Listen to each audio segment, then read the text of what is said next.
Broadcast for shooters, hunters, and gun enthusiasts. This is the Firearms Radio Network. The bandwidth for this episode of Gun Guy Radio is sponsored by Patriot Patch Company. PatriotPatch.co.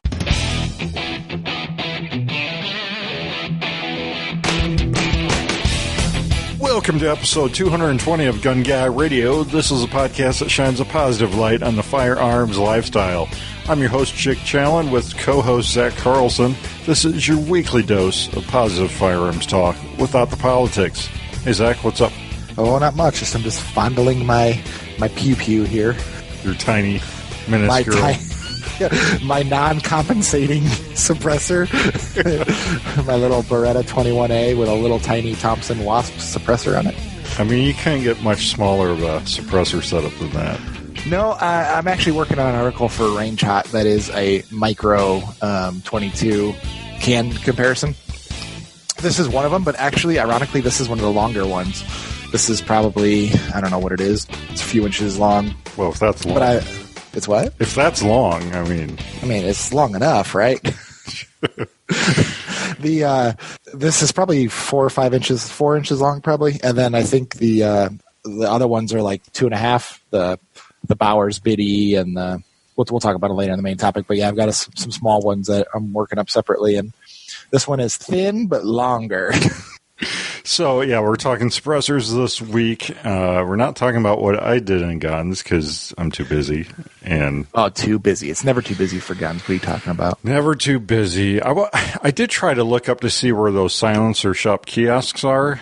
Do they not have a map thing or search tool? Look. I was trying to find it, and I couldn't. So, I don't know. Maybe you could look for that. So Patriot Patch Company helps make this episode possible. Patriot Patch Company got some new Halloween-themed patches, trick-or-treater little guys, and pumpkin chunkin', and a bunch of cool new designs at patriotpatch.co, also the Patch of the Month Club. Let's get into the main topic without any further ado.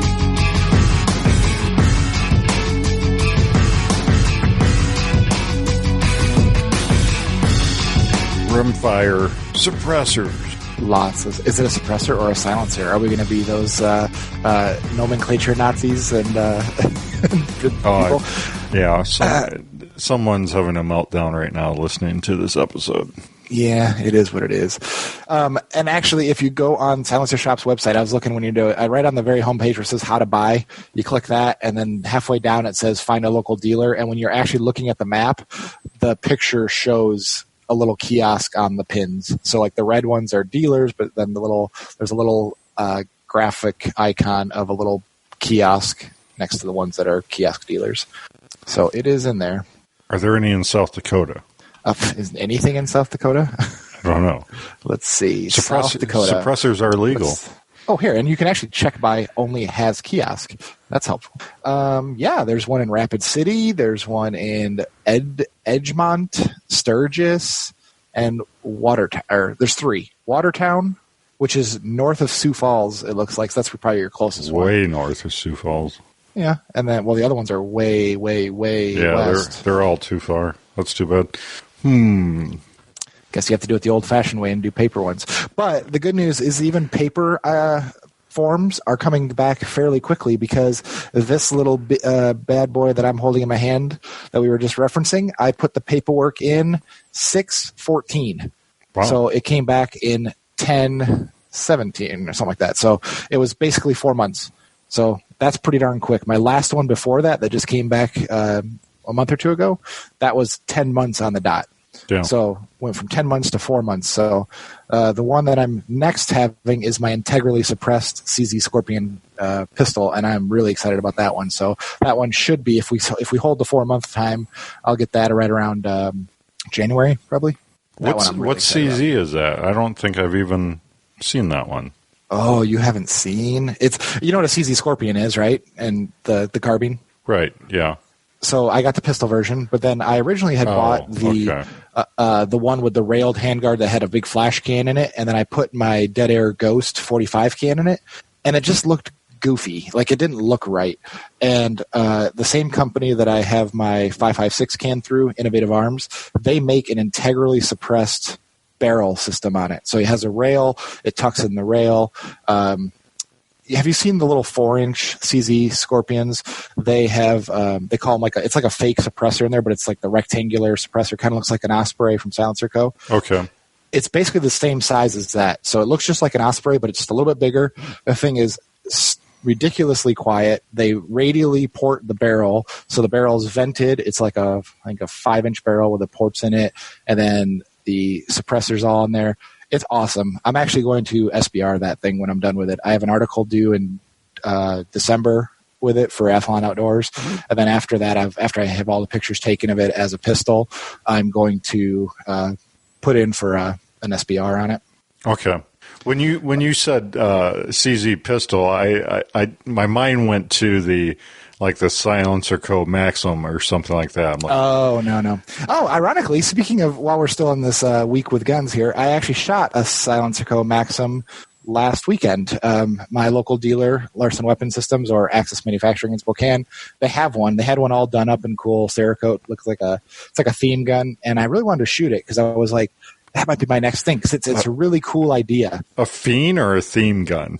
Theme gun. It kind of looks like Iron Man. Kind of like a radioactive, like Fallout kind of. I can't remember the exact color scheme. It's like red and gold and some radioactive stuff on it. But I thought, well, that'd be kind of a cool idea. So I had that. I had my I have a Silencer Co. Omega 9K, which is just a 9mm standard can, and then I had my Ghost 45 from Dead Air, which is the bigger. It's a way bigger can compared to the other two, and we shot them with 158 grain, 147 grain. And just shot them all side by side. I shot out off my CZ, P10. I had a Glock out there. Had the Maxim. Just went back and forth. And the Maxim is cool. It is. But I don't think it's cool enough to justify a one-task, one-trick pony. Yeah. It was really weird. It almost sounded like it was like the pressure when it was firing, it just sounded like strained. Like it was a weird, like heavy pressure sound. It was still pleasant to shoot and everything. And 158s really sound good in it. And the Omega 9 is freaking awesome with 158. With 147, the Ghost in its fully long configuration was actually quieter.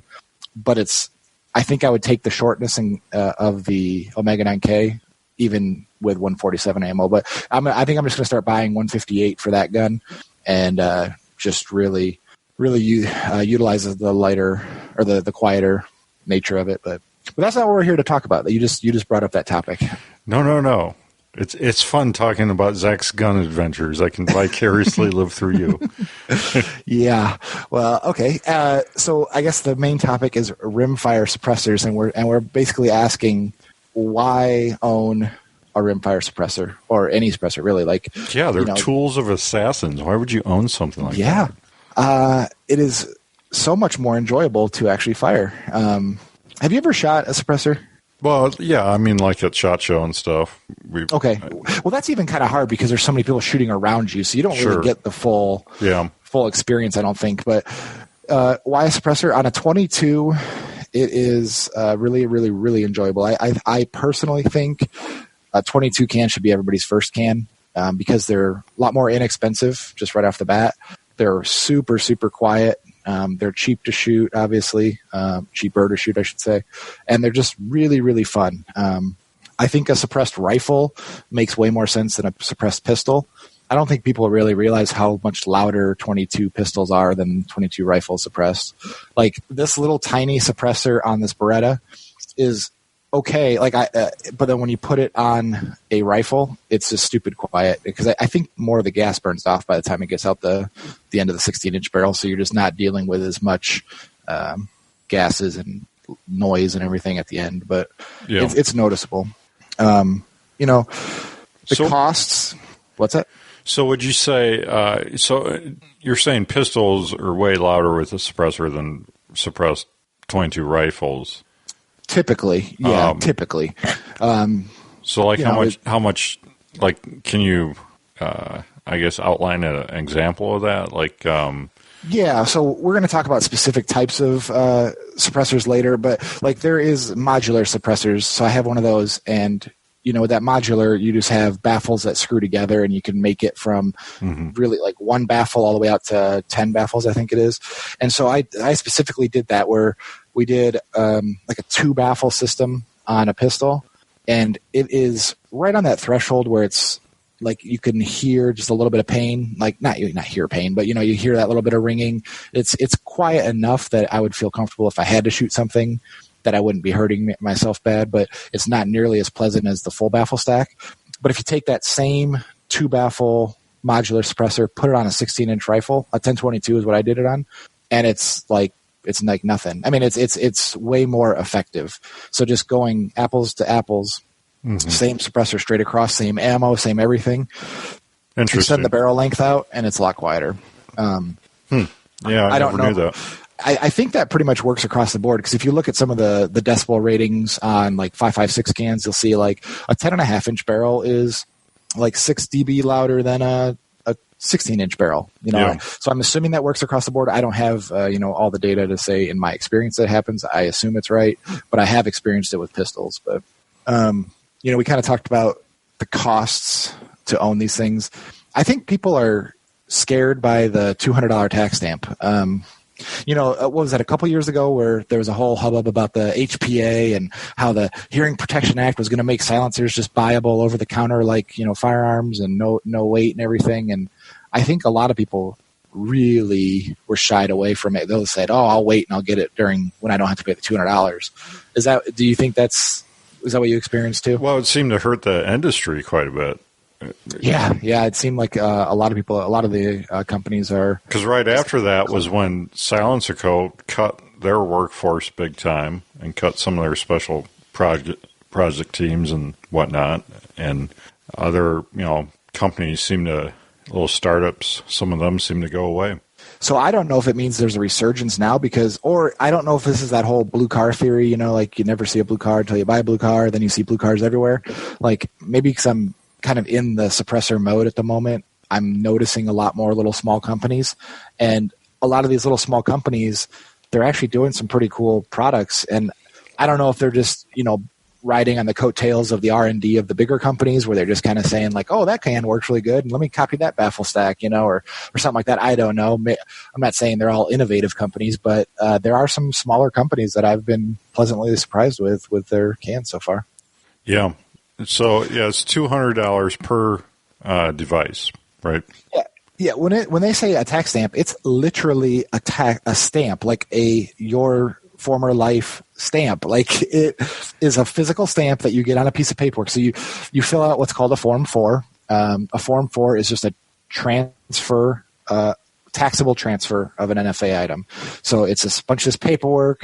You fill it all out. You get your pictures taken, your fingerprints done, get it all sent in with a check or a credit. But now they take credit cards. Thank God they take credit cards. That's so much easier than having to write an actual check and all that crap. But send it into the ATF, and then you just kind of sit on your thumbs while you wait for a while, and they cash your check right away or charge your card almost immediately, and then you wait and wait and wait, and then like what happened today, you get a little message from your dealer saying, "Hey, I got your stamp back," and they literally send the form back to your dealer, and in the top there's a little spot, like where on an envelope it would say "Place postage here." There's a stamp on it, and they date it and they initial it, and that's it. Then you go to your dealer. You fill out a 4473 just like if you were buying a gun, and they do the same paperwork, whatever you would have if you're buying a gun on a 4473. You do that, and then you take it home, and that's it. And that's like what I did here. I did this 4473 a couple hours ago, and now it's home with me after 4 months wait. So it's, to me, it is off-putting, the time frame, especially when they were a year plus, or, there are still people that are waiting a year, which is ridiculous, Yeah. But I think a lot of people just take the state of mind that it's kind of like investing. You're just throwing money into a pot, and someday later you'll get something better out of it, So you plant the seed of suppressors, you wait and wait and wait, and then a little surprise comes. Or you could liken it to childbirth too if you want, I guess. But and then you get to bring it home when you're all done. And if you just think of it that way, I think it's a lot more tolerable. But some people just kind of dismiss it out of turn that, yeah, I don't want to do that. But I don't think people know what they're really missing. I think suppressors are almost more important than buying new guns. Well, I mean, Zach, I'm a little bit tired of you sending birth announcements every time you get a suppressor, but it's cute. It's really funny. I had actually considered taking a photo with this little suppressor swaddled up in like a paper towel to make it look like a little swaddler, and then say like born on this date, and I got to take her home, but I didn't. I haven't done it yet, but. So are we all together with us now? I mean, we got the paperwork covered. We got the wait time. We got what we're talking about. What else is there? Oh, how quiet are they? Like, in the movies where an assassin is sneaking up behind somebody and they're slowly turning on the can and it goes on and then they shoot them and it goes, it doesn't sound like that. Sorry. They're not like that. A rimfire, though. A rimfire is the closest thing you're ever going to get to that quote unquote Hollywood quiet. It is totally enjoyable to shoot, very pleasant. You can have a conversation with somebody next to you. Your ears don't ring. You basically hear the clack clack of the action if it's a semi-auto, and you'll hear hitting the berm or hitting a steel target. Hitting a steel target, the report of a 22 hitting a steel target is physically louder than the actual gunshot, if that helps anybody actually visualize what it sounds like. So what about, I don't think you have this on here, the dirt and the cleaning of it, because those gases, they gunk up the gun faster, right?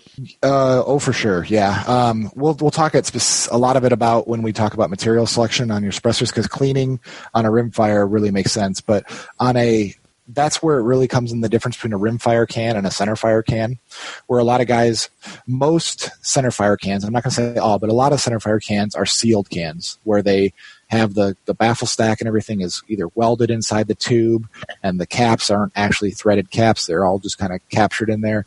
Most centerfires. There are, like my Ghost has a cap that comes off the end and you can pull the baffles out, make it shorter, longer, whatever. That's a 45 ACP can. But typically centerfire rifle cans are sealed. And what that means is you don't really clean those. You just don't have to worry about it, really. You just kind of shoot it, and, yeah, you're going to get some deposits in there during its firing schedule, but it doesn't really matter. They actually say in a lot of the manuals you read that a little bit of residue on the inside of the can helps kind of deaden the tone a little bit, so it's actually kind of a good thing. But when you talk about rimfire, rimfire is known as nasty, dirty ammo a lot of times. And those, I don't know of very many rimfire cans that are sealed at this point. We do have some at work. The old Gemtech Outbacks were sealed, and they were a really small can. And we had a guy that worked at the office that had one that had been a long time being shot. You could actually weigh it on the scale, and it was noticeably heavier than a new can. Yeah. So it definitely just all that lead just deposits down in there. But typically rimfire cans are cleanable, and where and how you clean them and how much of a pain in the butt it is to clean is dependent on the material selection of the baffles and everything, but we'll kind of cover that in a minute. So rimfires, that's why you typically don't want to take, you can take a 5.56 can and shoot rimfire through it. It's obviously it's the same size hole and all that, and then it's got the same threading, typically 1/2x28 for most standard 22s. But it's just not a great idea. You can do it, but if it's a sealed can, you don't really have an easy way to clean it. And with that rimfire ammo going through that sealed can, it's just not the greatest idea, especially when rimfire cans are so cheap. We're talking about a few $100s typically. I think the most expensive can that I have is $500 rimfire, and they go down to 100 and something. I think this is like 150, I think, something like that. So you're paying more for the stamp. Yeah, not to sidetrack you, but so why is 22 so much dirtier? Is it just because it's a economical round, or is it more to do with the design of it? I guess I never got into that. Honestly, no. I don't know. I know that most 22 kind of target ammo or standard ammo is really oily on your fingers when you're loading it. Like CCI standard velocity is kind of leady. You can kind of comes off in your fingers. So I think the bullet, with it not being, most 22s aren't jacketed, right? So isn't that a lot of the issue, where just the projectiles themselves are dirtier? Yeah, maybe. I guess I never really thought much about it. Just accepted it as fact. Yeah, and I'm not totally educated enough to really give you a definitive answer, but I do know that a lot of the 22 ammo that I have, when you load it, it literally comes off in your fingers. It's not like a copper or jacketed bullet like a standard centerfire one. It doesn't. They don't even look the same a lot of times. I guess some of like the golden bullets and stuff might, because don't they put like a jacketed wash over it to try to contain I'm trying to think. Some of them are called jacketed, but is it more like a dipping process that they dip the lead? Yeah, that's the way I understood it, was like a wash process almost over it. Mm-hmm. So it's not like a true jacket and core like a typical centerfire bullet. And I think that's a lot of it has to do with the velocities you're dealing with. I don't think, because you're not firing a 22 at super high velocities where it might come apart like a centerfire rifle. Although I think there are a few offerings on the market that are actually defensive design rounds for 22. Is that just because they open up, or is that they actually are jacketed? Yeah, I don't remember. I think I covered it on This Week in Guns years ago when they came out. I just now thought of it, but because some people do, especially elderly women maybe might opt for a 22 pistol, just because it's so tame. But also like when you're looking at like a 17 HMR, you do see a lot more of those kind of jacketed rounds in an HMR. Is that because the velocities are so much higher? You're shooting at 2,000 feet per second. Well, that's why I'm thinking, that's more of a purpose-driven round and setup, where 22, is just across the board is more of a plinking round. So is it just because the vast majority of 22 is just made as cheap as possible, cheapest materials, cheapest powder, cheapest primers. And maybe it has something to do with the primer being integrated into, it's all in the rim versus where the primer's separate and, all other cartridges. So I don't know. Yeah, I haven't had to worry about it too much. I typically shoot a couple different ammos for most of my work. Did you see last year Black Friday, Federal did like crazy ammo deals, and I bought, and I was about to say a bad word, I bought a boatload of 22 long rifle that they had. It was like a Federal bulk pack. Oh, yeah. I call them Black Label, whatever. Yeah. They are freaking loud. They are. I don't know if they're hyper velocity ammo or what, but they do not make good suppressor ammo at all. Yeah. Like even with the best suppressor, I was shooting them through an integrally suppressed 1022. Like as most efficient as I could get, they were still super loud. So I kind of switched over my main ammo caches into CCI ammo. And I like CCI standard velocity for just about everything. It's a really good ammo. I think it's 1070 feet per second, and it's good for it's pretty accurate. Like it's not as accurate when I'm doing my target rifles as maybe more of a dedicated match ammo, but it's like good enough. Pretty much, it's never in the bottom rung of accuracy when I compare against all the other ammos. Yeah. It's quiet. But then when I was testing these suppressors for Athlon, I had CCI send me a couple different ones, and they sent these. It's subsonic. I want to say it's 970 feet per second, and it's this. They call it Clean 22, and it's got like blue tips on it. So it's like a polymer coated bullet, and that I like it. Man, my thumbs stay clean. Everything seems to stay cleaner. It's quiet. I've been shooting mainly pistol on it, so I don't really have any super accuracy numbers for you, but I like that a lot. And then they also sent this stuff called Quiet 22. And I think it's they have two versions of this Quiet 22. They've got one that will work in semi-autos and one that will not work in semi-autos. The bolt action gun one is like in the 700s. I want to say 770. And then I'm going off memory here. So 700s in the feet per second. And I think the semi-auto version is in the low 8s, like 835 or something like that. Yeah. What velocity is like a 22 short then in comparison? Do you know off the top of your question. Head? I don't think I've ever even shot a 22 short except for maybe at your house when you were shooting stuff behind the shed. We have to look that up, I guess. But because I'll like throw it in to shoot gophers or something because it's so quiet and you don't need hearing protection really. Out of a pistol too, or just a rifle? Well, usually a rifle, but I won't cycle anything, so it's just that's why I thought of it because it's like the bolt guns only version of this Quiet 22. Well, according to the internet science site Wikipedia, that everything is true on. They're saying a 29 grain bullet could be 830 feet per second, all the way up to 1164 on a 27 grain. So I don't know what load they're specifically citing in that, but it's just right around there. I mean, if you're under 1100, that's for a regular long rifle, though, right? No, it's 22 short. It says I'm doing the 22 short. 22 short's that fast, is it? I'm going to put it right in our show notes. Okay. You can see for yourself. But regardless, the Quiet 22, the bolt gun one, is insanely quiet. My buddy Dan at Larson Weapons has a CZ 457 integrally suppressed barrel.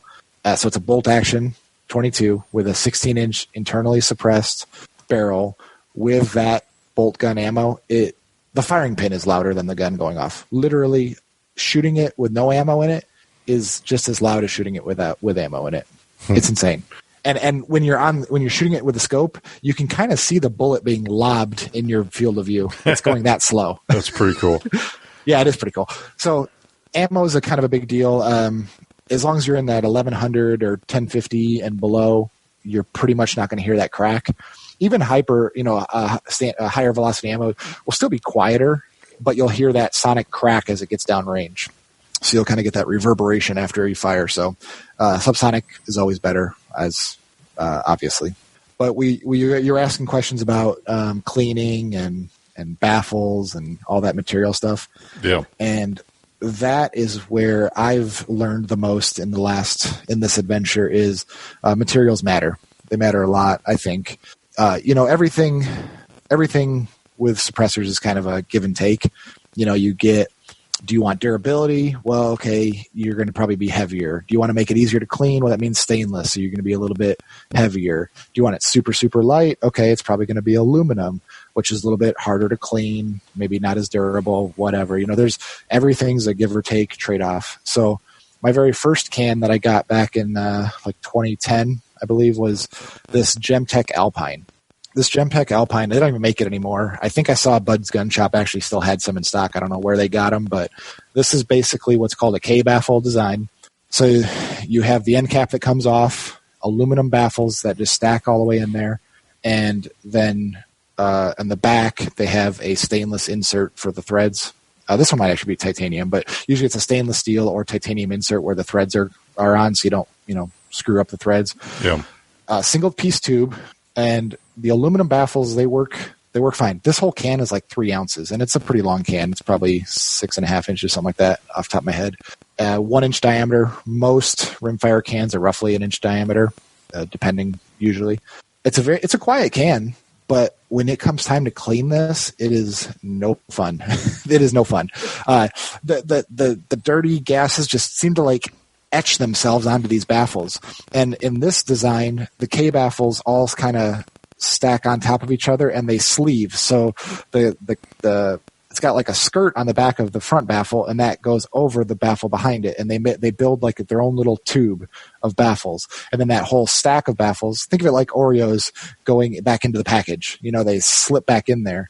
And when all this carbon is fired all the way around these baffles, it cakes up and it locks up. So a lot of times you take the cap off and you have to use a wooden dowel rod going through the muzzle end, and then you push it through to get this baffle stack out. Wow. And then you have to pry the baffles apart and you can clean them. And aluminum baffles, you got to be very careful. Like even simple green is acidic enough that it'll lead into the aluminum.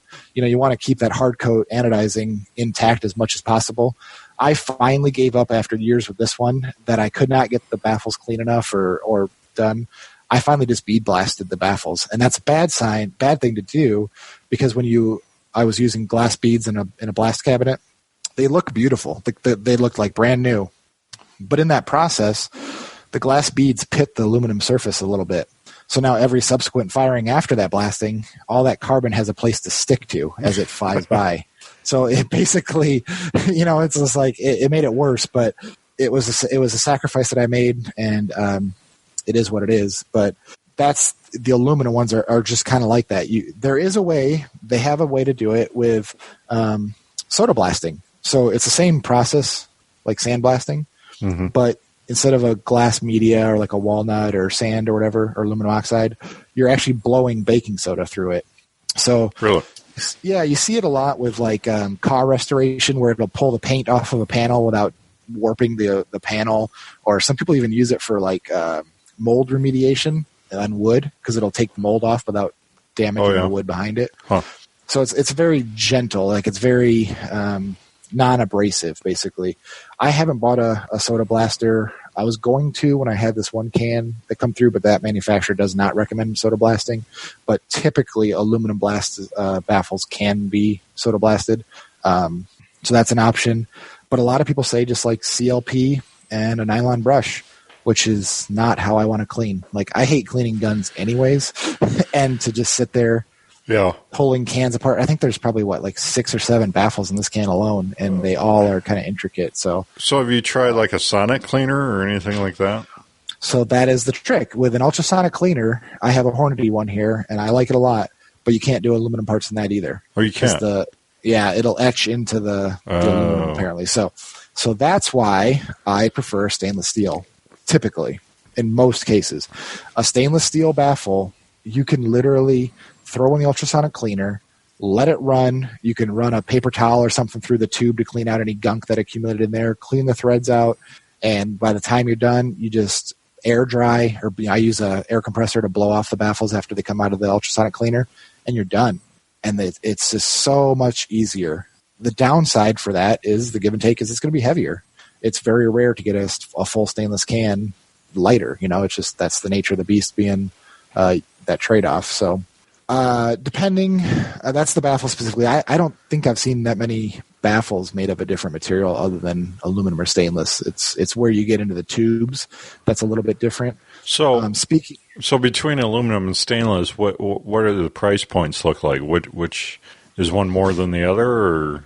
Yeah, stainless is typically going to be a little bit more expensive, but I've got a Q Erector that's all aluminum, but it's $500 too, or $450, something like that. So it kind of depends on the design, but typically aluminum is going to be cheaper.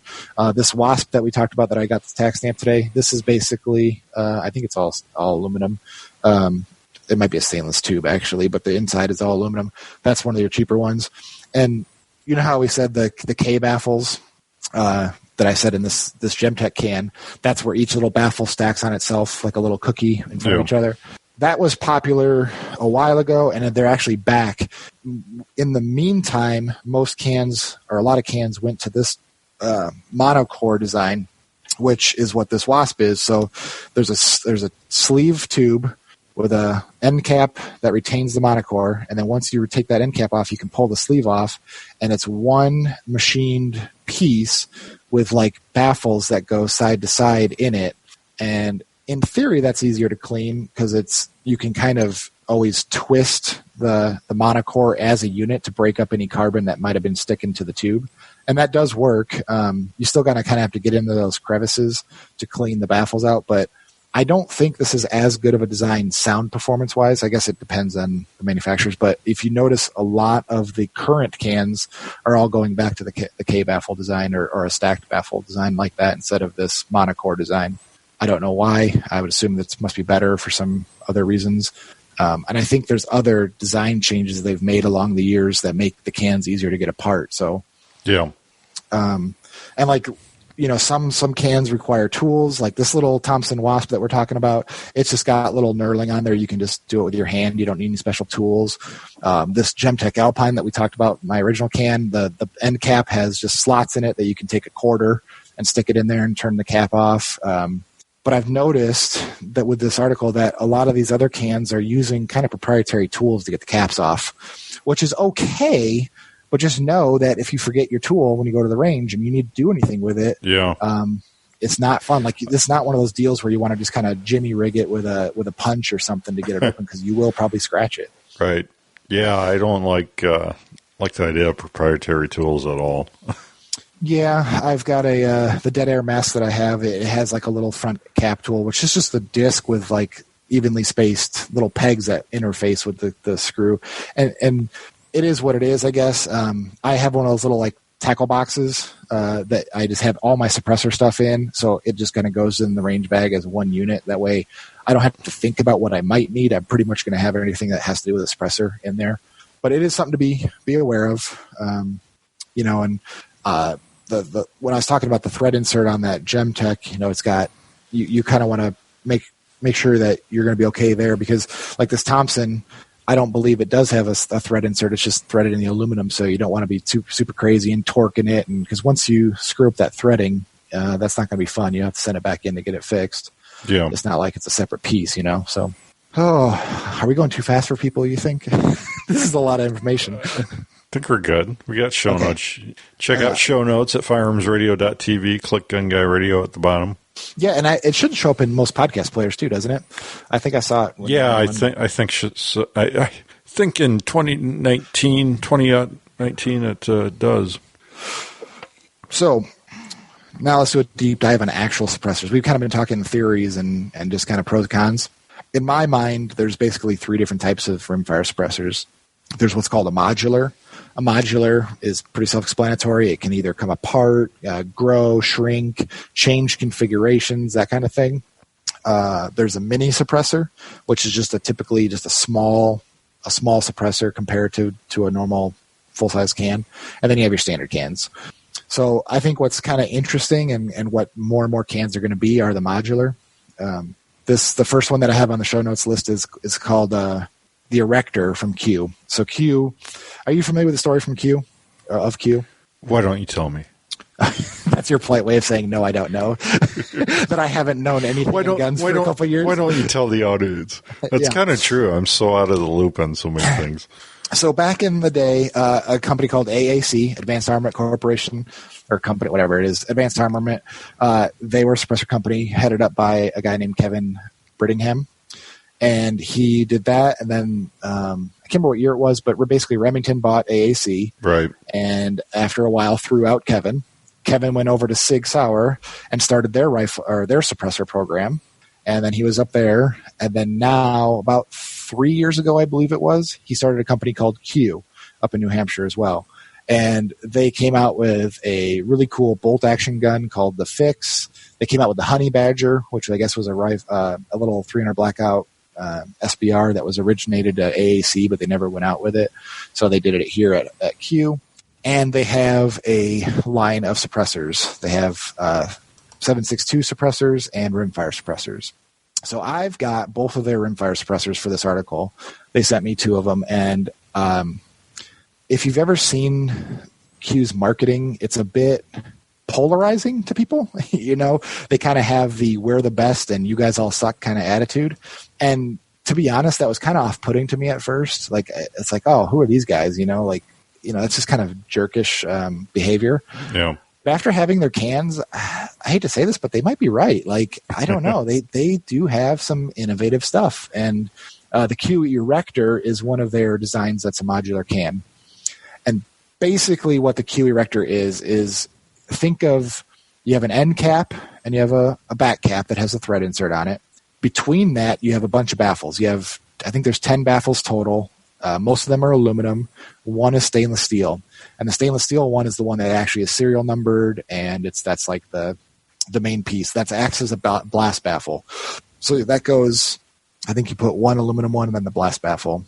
And then from there you can go whatever length you want, basically, and then just put the cap back on. When I was talking about special tools, their caps are 1/2 inch. It's just so you can use a socket right on the end, and you can just pop the cap off. There's no special tools, no nothing. But then on the flip side, they do have special tools, because if you look at the body of the Erector, do you see all those little cylindrical slots going all the way around the circumference? Yeah. Well, that is the way in the box you get these 2 little plastic clamshell like vice blocks. Yeah, I see that. Yeah, okay, so they have studs in them that interface with those slots. And you basically can put one piece in a vise, or you can use channel liners, whatever, and then you grab the next baffle with the next block, and then you can tighten it and take it apart. So, like, no matter what gets in those threads, which I don't think you're going to get even dirty, but if you had a problem getting it off, you have the blocks that are going to keep you from marring up the tube. You won't scratch it. You won't do anything because those tools are specifically made for it. And then in the side of the tool is molded in half-inch end cap tools. So as long as you have those two pieces, you should be good to go to take it apart and make it long or short, whatever you need. But supposedly, now I haven't had enough rounds through mine to really have this be a problem yet, but supposedly with the way the baffles stack on top of each other and screw into each other, the threads really aren't exposed to carbon, so you should be able to unscrew it even if it's dirty. And there's no tube, so it's not like you're stacking all these baffles and slipping it into a tube like this Gemtech that I showed you. Right. It is the tube, so you're basically building it as you go. So it's super, super light. I think that in full configuration, at the longest configuration it is, I think it's only like 2.5 ounces, 2.6 maybe, something like that. Yeah. It's crazy light. Well, it says, 2 to 2.6 ounces. Yeah, that's insanely light. I don't think people realize how light that is for a can. That is insane. Now, I noticed with it being aluminum, it heats up quick, but it cools quick too. And without having a tube there, it does get hot to the shooter, pretty hot. But it never has been a problem. Like, you don't really grab the suppressor right after you shot it, anyways. But I did notice because I did a video.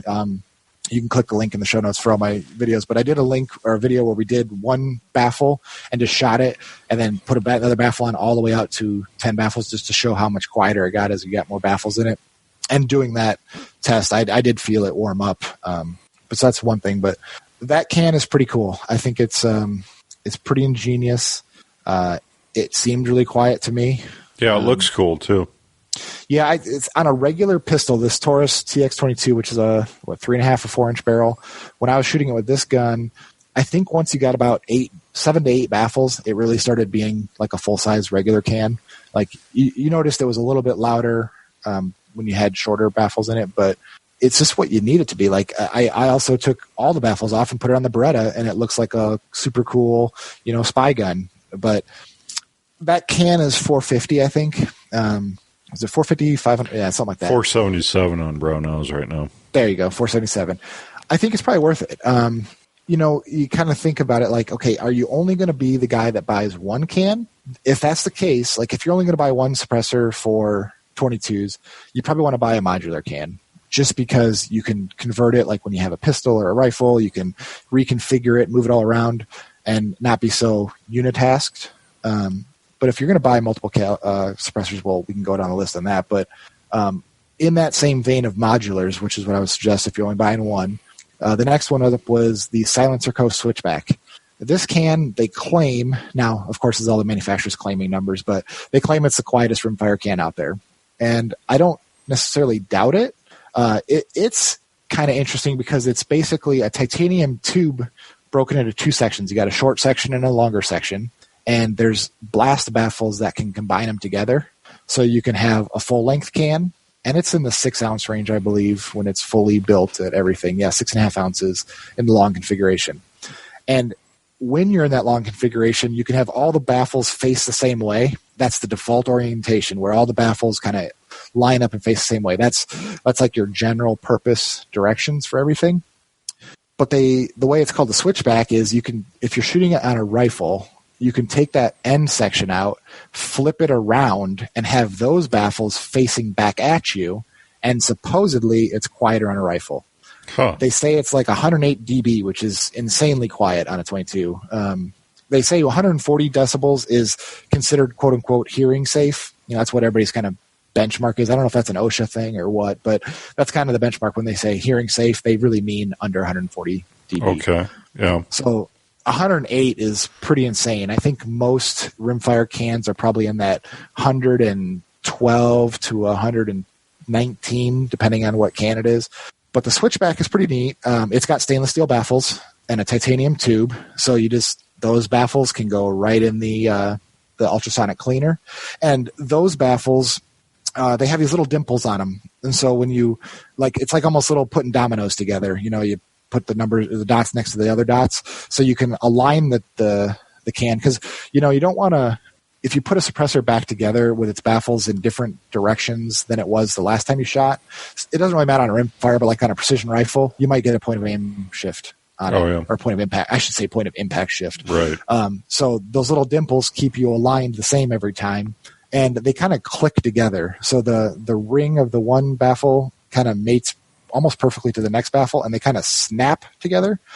And in doing that, the gases are not supposed to be able to escape the baffle and get between the tube and the baffle stack as well, which also keeps it easier to get it apart when you go to clean it. So stainless steel baffles, the ability to throw it right in the ultrasonic cleaner, that is huge pluses to me on a modular can like that. You can run it in just the medium configuration, which is that back half. You can run it just in the short configuration. You can run it both pieces connected.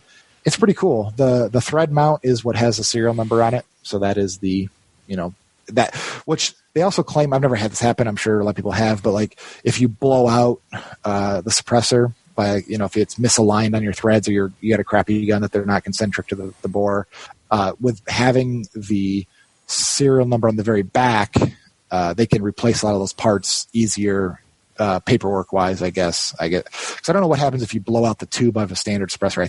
You may have to get a new stamp. I'm not sure how that all works, but supposedly having it on that little insert is better for that. Yeah. Don't email me. And then the other one, this is a company, you've probably never heard of this company, I'm guessing. Rex Silentium. I'm assuming it's Silentium. How would you spell it or say that word? Sure. Yes. It's basically silent IUM at the end. Silent EM. I say Silentium. It sounds more bougie. More Gucci. So this is a company out of Montana, and my dealer, Larson Weapon Systems, had this can, the Seg 22 can, and it's kind of like, I know I don't want to say, this doesn't sound disparaging, but it's like the poor man's switchback, basically. It is three body sections put together. So the one that's closest to the muzzle is a stainless steel tube with a stainless, thread insert and some stainless baffles. And then you can run it just short like that if you wanted to. You can put the end cap right on there, and you have basically a little tiny covert suppressor. Or what I would suggest is they have an aluminum body tube that screws into that stainless tube, and then you put a couple more stainless baffles in there. And then there's a third section of aluminum tube that can screw onto that with more aluminum baffles. So you have a couple stainless ones kind of right where it's nasty and dirty right at the muzzle. And then you go out to aluminum ones at the end. It's actually pretty darn quiet. I was really shocked at the performance of that can. I would call it just as quiet as the other ones. And I think if you click the link, I think it's $200, $250 maybe. Yeah, it's $250. The poor man's modular suppressor. I thought that was a pipe fitting aisle at Home Depot. Well, it's funny you say that because the thread inserts, the construction of this can kind of reminds me of that kind of construction, because like it kind of looks like little nipple fittings, that screw. It gives me that vibe, but it is totally functional, and it is a 3-piece can that you can go from short, medium, long. It is incredibly functional, inexpensive. It's just not as super sexy as like the titanium tube on the switchback or the crazy aluminum baffle stack design on the erector. But how much is a switchback? $500. It's right around the same price as the erector. I think they're within $50 of each other retail. Yeah, half price, man. That's pretty good. Yeah, that matters to a lot of people. And now I don't think it should matter so much on suppressors, because once you buy a suppressor, you pretty much own it for life. They're very difficult to sell used, because why would somebody pay another $200 tax stamp to buy a used suppressor? Well, I like the Rex Silentium, or however the hell you say it. I like their warranty. It says 100% no-fault warranty, valid across the known universe and until the end of time. It really means until they're out of business. But, right. But that's everybody's warranty, I guess. But I've been really impressed with it. Like, I know it sounds like I'm disparaging, and I'm not. I think that's a really great option for people that makes sense for. And I think I wish they would have made another one that had all stainless all stainless baffles, because like you'll pay for it a little bit in the weight and probably a little bit more expensive. But if you look at their website, they have a custom silencer shop. You can pretty much order whatever you want. That's the cool thing about these little cottage companies like this. They'll build you kind of what you want. So if you want that, I'm sure they'd probably build it for you. And good luck going to Q and saying, hey, Q, I want this and this. They're going to say, yeah, we know best. Screw you and move on, But the Rex Silentium, I think they do it for you. And actually, I'm in contact with Rex Silentium to get some centerfire cans. So in a future episode, you'll probably hear me shooting their 6.5 Creedmoor can and a 5.56 can. Or I won't be hearing you shoot. Ooh. Again, Dan, my dealer, Larson Weapon Systems, he's got their 338 can on a 7 Remington Magnum, and it was actually pretty good. We put that can on another can, and it was noticeably quieter. So I'm not saying they're the best, but they seem to be performing, and they're not expensive for what you're getting. So I think that's a good option. There's probably more modular cans out there, but that's the main 3 that I have personal experience with, so that's the only ones I really want to talk about. It's fine. Let's move on to the minis. Yeah, unless you want me to talk out my butt. I could do that too. But talk about what? I said I could talk out my butt about some other modular cans that I have no idea about if you want. No, that's another podcast. That's This Week in Guns, right? Okay, so we did modular. And then minis are an interesting category. I'm calling minis like in the 4-inch or less range. And the first one that I want to talk about is this Bowers Biddy. Bowers Group out of Oregon. Some super nice people there. They make this little Biddy can, and their claim to fame is, no wipes. What do they say? They have no wipes, no equal. Yeah, there you go. No wet, no wipes, no equal. So what they're speaking of there is some of these small cans, they use what's called a wipe on the end, which is basically like, for all intents and purposes, like a sheet of rubber in there, and you physically shoot through that piece, and it captures most of the gases on the first couple rounds, and it'll get progressively a little bit louder, but at a certain point you're just kind of shooting through a hole there. So that makes a small can more effective. It'll make it act like a bigger can. Shooting a can quote unquote wet is what makes also more effective. So like this Wasp here, it's a really small can. It's a little bit longer, but it's pretty small size wise. I think it's 800 thou diameter, where normal cans are like in the inch range or so. This can, you can put water, you can put like wire pulling gel inside of it and then shoot it, and it absorbs some of the sound or the gases or whatever it does, but it is noticeably quieter. A little bit dirtier to do it that way, obviously. What about Dr. Pepper? Can you put it? You can. You might be tasting the sensation at that point, but you can do it. It'll probably be it'd probably be nasty once you got it in there, because it'd be like all gooey inside there. But I've never shot it with wire pulling gel. I think I'm going to buy some wire pulling gel to see how that is, because the theory there is if you put wire pulling gel, which is just like think of Purell, like hand sanitizer, that same deal, but I don't think that has the alcohol. It's a water based instead of alcohol based. It'll stick in the tube a little bit better. So if you put water in this and you point the muzzle down, it's going to start leaking, So mm-hmm. I think the wire pulling gel stays in there a little better, but I have shot this Wasp wet and it is quieter. You get a little bit of a mist when you shoot it, but it's noticeably quieter. So the Bowers Group with the Biddy said they wanted to have the smallest can that didn't need to have all that gimmicky stuff to make it quiet. So they came out with the Biddy, and it is basically a tube, 2 caps, and 3 baffles. And the baffles are steel. I think the end caps are stainless, and I think the tube is actually titanium. So it's just this little. It looks like a. Remember the film canisters back when cameras had real film in them? Yeah. It kind of reminds me of that. A little bit bigger, but not much bigger. So it's super, super small. On a pistol, it is hearing safe. It is not nearly as quiet as a full-size can, but there's just, it's kind of physics. There's no way it can be that quiet. But it works good. It's quiet on a pistol. On a rifle, I know they market it, or it's marketed for them by consumers as kind of this James Bond can that can go on these little kind of Beretta guns and little tiny PPKs and all that to make it look cool. Mm-hmm. But it's way more practical on a rifle. And on a rifle, it is so unobtrusive that because it's only a couple inches long, it's typically the same size as a bull barrel, like on a 1022 or anything.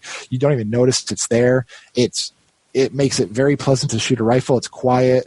I think that's where they really shine, even though they do look cool on these little pistols. Just know when they're on a pistol, this little Beretta 21A, which is a couple inch barrel, it's not going to be nearly as effective as a good full size can, but it looks really, really neat. But on a rifle, it's so practical. Like, it is so practical. I even like the Silencer Co. switchback that we were talking about, just with that little tiny short baffle section on a rifle. It doesn't add any extra weight to where you feel it when you're holding the rifle out. It's so unobtrusive. I think it's really the ideal candidate for that. So that's the Bowers Biddy. What's the retail price on that Bowers? I think it's $250. Are you still looking at it? The Biddy? Yeah. Well, their site says $325. Okay, so about $300. So it's pretty cool. I like it a lot.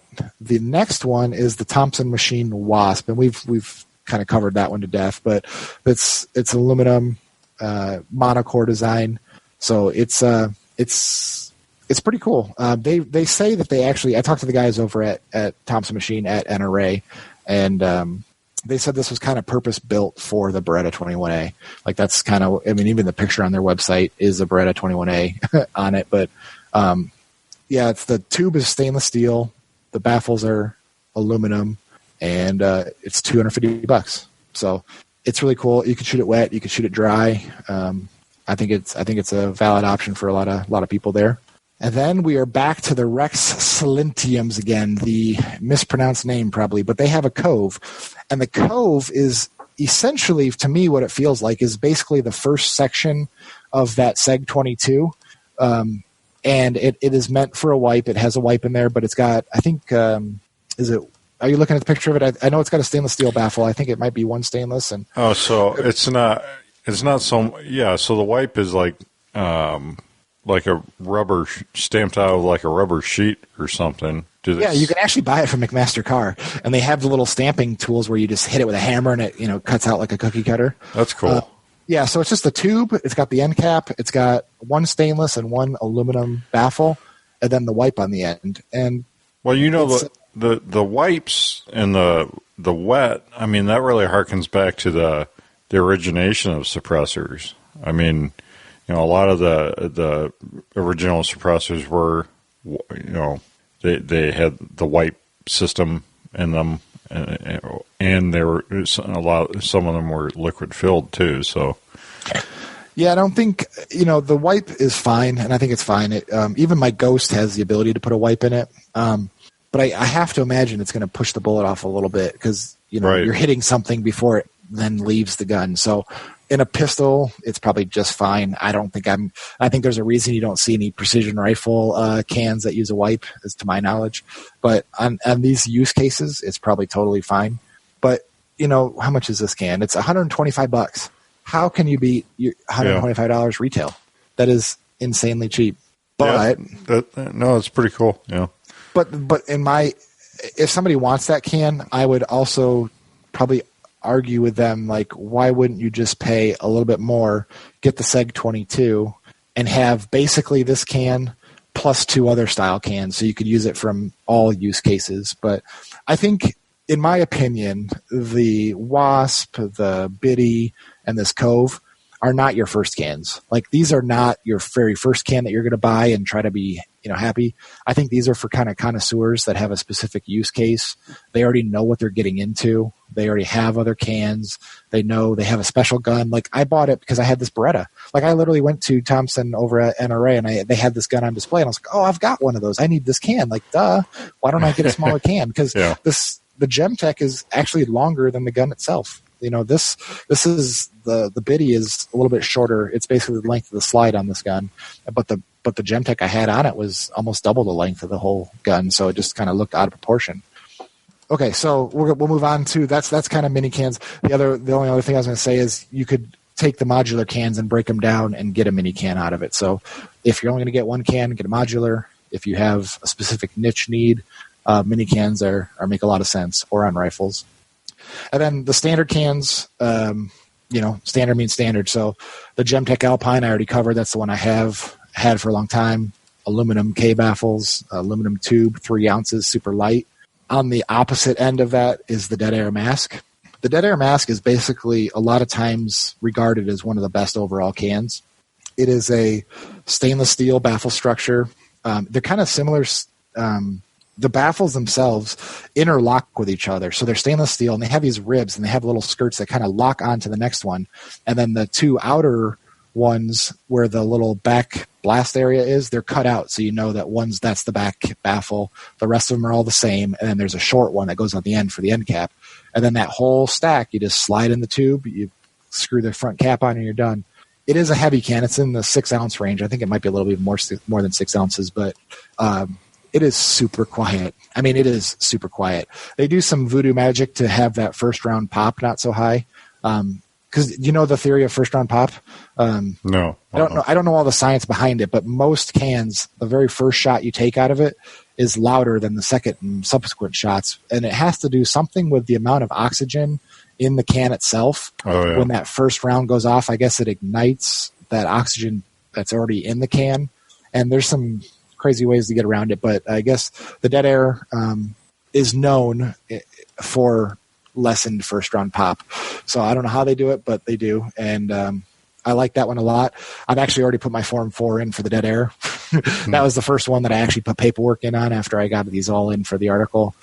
So I'm waiting on that one to come back. I think it's just a very, very, very good universal can. It looks good on everything. It's got the stainless steel baffle, so you can clean them in an ultrasonic cleaner. Very, very practical. And I want to say it's about $4.52, some in there. It's four something, mid fours. You looking at it? Yeah. So $3.99. There you go, $400. I think you're going to expect to pay right around the $250 to $450 range on a really good can. So then the next one on the list, I got 2 more for people. The Chaos Gear Supply, CGS. This can is made of carbon fiber. It's crazy. It's an aluminum end caps, and then the actual tube is carbon fiber, and then it has aluminum baffles in it. So it's insanely light as well. I want to say it's in the 3 ounce range or mid 2s. They are rating at 2.2 ounces. So it is a super light can. And what's interesting is, I don't know if there has to be some sort of science behind this, but it seems like the tone of the can with a carbon tube is like quieter, like, because it's resin and carbon mesh. So I don't know if it just doesn't have that metallicness of the everything hitting metal on metal or what, but it is noticeable. It's a quiet can. I don't care for the aluminum baffles because they are more of a pain in the butt to clean, but that can is going after weight. And it definitely achieved it at 2.2 ounces. Very light can. It sounded great. I wasn't expecting a whole lot just because it feels like nothing's there. Like when you have it on this Taurus, that's already a lightweight gun because it has an aluminum slide. It feels like nothing is just in your hand. It's crazy. It does heat up pretty quick. I don't know. I don't know why the carbon maybe just doesn't. I would have thought it wouldn't, dissipate heat better, but maybe not. And it might cool off quicker too, but I just noticed it did feel warm. Like when you're unscrewing it from the gun after a string, you do feel it come through the carbon. But it's I'm kind of over the whole carbon fiber look and everything. I just ugh.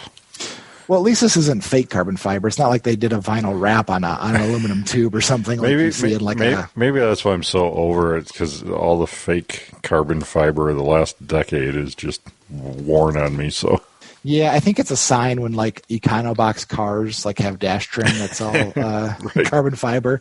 You're like, that's not real carbon fiber, but okay. But I think they did it for a reason. It does make sense in this case for straight up weight considerations, and it is a very light can. It's totally capable. I think it was one of the quieter cans we tested when we were doing these back to back. I've got videos out there, you can listen to them. It's kind of hard to do on YouTube for actual realistic noise comparisons, but I was really impressed with it. The only thing you could say it's a positive or a negative, I'm not sure where I stand on it yet, but the baffles on the CGS, they are keyed every 90 degrees. So they have 4 little prongs that stick out the back, and then it locks into the next can with a matching receptacle.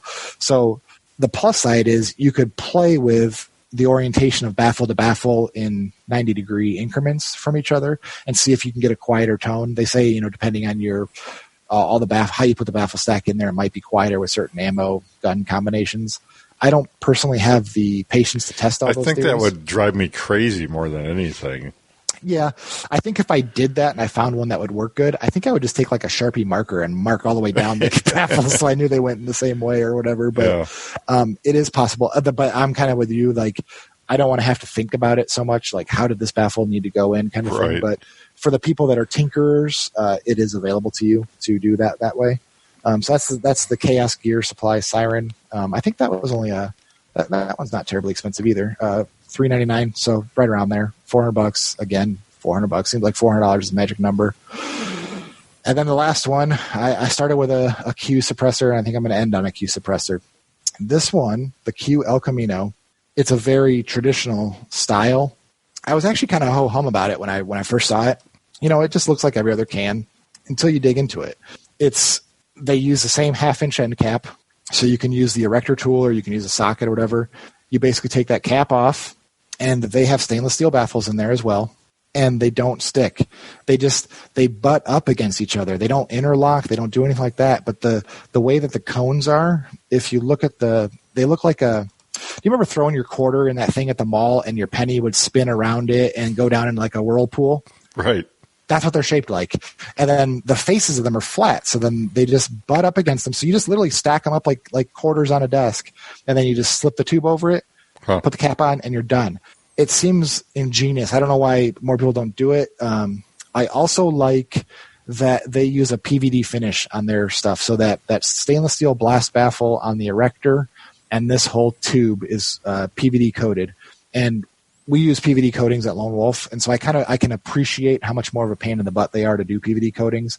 PVD is physical vapor deposition, where you basically put the parts in a plasma chamber, and it vaporizes the coating, and then it clings to the parts, and it's more durable. It's way better than any of these dunk tank finishes.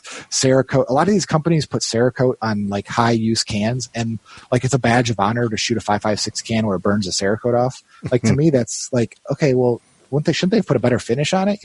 Like PVD won't do that. It's not a paint. It adheres into the metal and it makes it more lubricious. I know how much more expensive those coatings are, so I appreciate that they build it into the cost of these parts.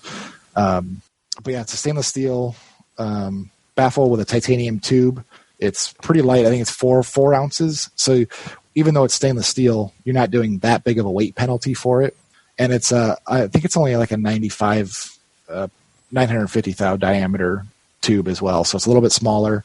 I think that's my favorite can, other than the mask. The mask really? and the El Camino are pretty darn cool. So I'm really excited about those two. I like them all. I think I'm going to use them all in different use cases, but I think those for most people, the El Camino and the mask and the erector and the switchback, those make a lot of sense for most people's use cases. It says they trade the El Camino has a TM by it. So does that mean they trademark El Camino as it applies to suppressors only? Yeah, I wonder how long trademarks last. Because like, is the GM one maybe expired by now or something? I don't know how long this. No, they're not like patents. They can last like more than a lifetime. I mean, they. It might be just because it's in a different segment. Like. Yeah, that's something I can think of. But their marketing is interesting. Like the little baggies that you get your suppressors in. Most companies give you like a little like a Nomex sleeve or whatever to put your suppressor in for storage and everything.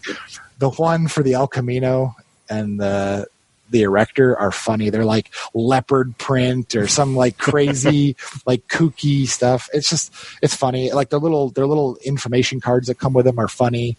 Like they say like the erector, it says the tools are included. You're welcome. Just like stupid stuff like that. And like they're on their website, if you look at it, it's like, are these things full auto rated? And they're like, yes, you and the one other person in the States that has a full auto 22 can shoot this can full auto. Like they're just, I think it's interesting. I didn't really care for Kevin as attitude and marketing and stuff until I listened to their podcast. They have a podcast called the Q and A podcast, or Q and Answer podcast, I think. And he talks about a lot of the stuff. And I am more of a fan after listening to the podcast and really hear their thought process behind their products. Cool. Did we wear out Rimfire suppressors, or have we bored I wore it everybody to out. death? And you didn't even say 10 words. Well, I hope people got something from it. No, I think it is a very excellent, well laid out breakdown. I think I would go for a modular one. I agree. For the first one, or your only one. It seems like, especially that Silentium company that we're mispronouncing. Yeah, I wish I gotta email the guy and ask him how you pronounce it. I'm assuming it's Silentium, but maybe I'm totally off base. But that's a lesson to them, that they shouldn't make their company name so hard to pronounce for regular people. Right. Yeah, I gotta get on the ball here sooner or later and get some suppressors ordered, and get my paperwork in the queue, and figure out all that. Do you own any guns anymore? Guns? What's a gun? Yeah. Oh, guns are bad. The other thing too is, like, when we lived in Illinois, which was 10 years ago for me, that's when I left there, 9 years basically. But back then, the 22s that you could buy off the shelf, very few of them were threaded from the factory. Yeah. Like, it was a big deal. That was a pain in the butt. I remember I had a Savage 93 or a Mark II, the little bolt action that I had, and that 17 HMR that was bolt action. None of that stuff was threaded. Today, the world is your oyster. You could buy tons of threaded guns from the factory right off the shelf. You don't have to send anything off and get it done. It is so cheap now. I was trying to think if my Walther P22 has a thread. It does, but you need an adapter. So the little tension screw on the end comes off. Yeah. And then you put an adapter on. That's how this Taurus is. But Taurus these days, they're giving the adapters in the gun, in the box. Yeah. So this normally, since the shaft of these barrels are so small, it threads. They back thread it basically. They back bore it, and it's either a nut that makes it a stock length barrel, flush, and then you unscrew that and you screw this little adapter on that ends all the way back here, and it makes it a threaded adapter. So Taurus is doing it from the factory, but all those Walthers, you can get a factory threaded Walther with the adapter now. They call it their tactical model, but even their standard ones have that ability.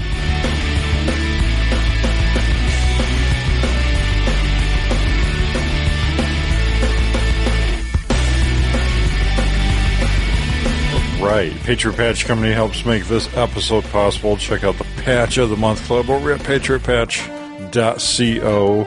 And you especially want to be subscribed for the month of November coming up here, because November is our Customer Appreciation Month, where we give you a bonus patch and sticker. So you get 2 patches, 2 stickers, artwork card for the main patch, all shipped to your mailbox. patriotpatch.co, and click Patch of the Month Club.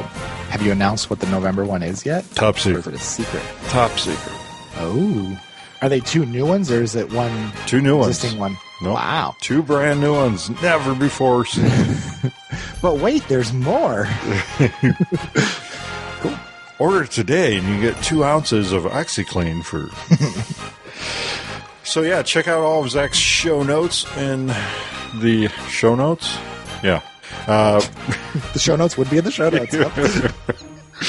Also, head over to hunterofdesign.com. Ryan Cross, he does all the awesome artwork for Patriot Patch Company, and also much of the artwork seen on the Firearms Radio Network.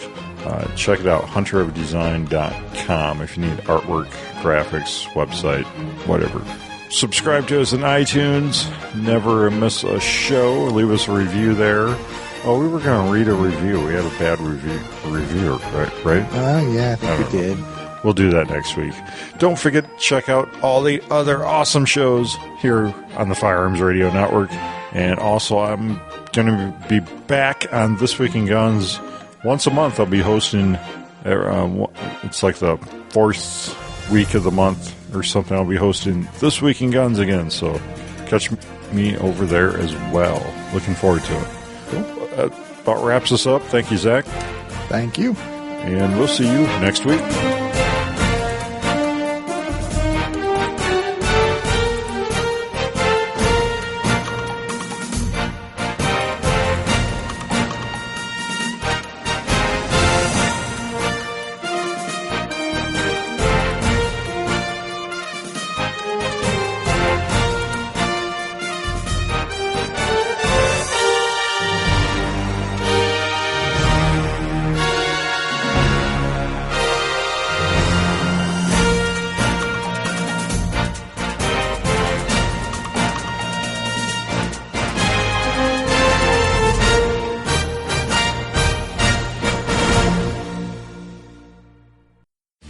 This has been a production of the Firearms Radio Network. You can find more information at firearmsradio.tv.